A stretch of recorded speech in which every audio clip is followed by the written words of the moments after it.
Mga idol, itatapik ko sa inyo ngayon ang exhaust valve spring air. Tandaan nyo mga idol, pag narinig nyo ang spring air, so ibig sabihin, instead of talagang spring metal ang ginagamit natin sa main engine, air ang ginamit natin as a spring. Meron tayong valve spindle dito na nakakonect naman dito sa piston mo, kung saan nandito ang spring air natin sa loob.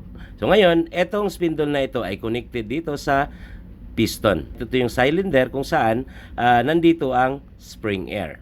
Ito ngayon yung tinatawag natin na hydraulic side ng system natin. Ang assembly na ito ay tinatawag na actuator. Meron kang cam dito, meron ka namang roller dito at saka meron kang roller guide, may spring at ito mismo yung magbibigay sa'yo ng pressure papunta rito naman sa piston assembly sa taas. Meron piston kasi dyan, meron din piston ring dyan actually.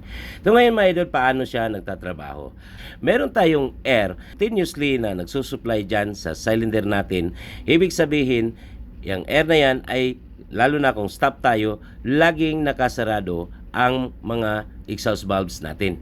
Okay, against naman dito sa valve seats. Pag tumakbo ang makina natin at umikot ang cam natin, pag dumating dito, portion na to ay magbi-build up ang pressure dito, overcoming the spring air pressure. Ngayon, itaas niya ang pressure dito, ito magpi-pressurize, itulak niya ngayon ang spindle. Magbubukas siya. Dahil connected nga lang itong piston na ito sa valve spindle natin, ang mangyayari dyan ay tutulak niya ngayon, sasama yan pababa. Since meron tayong spring air dito, anong nangyayari sa air na nandun sa loob natin?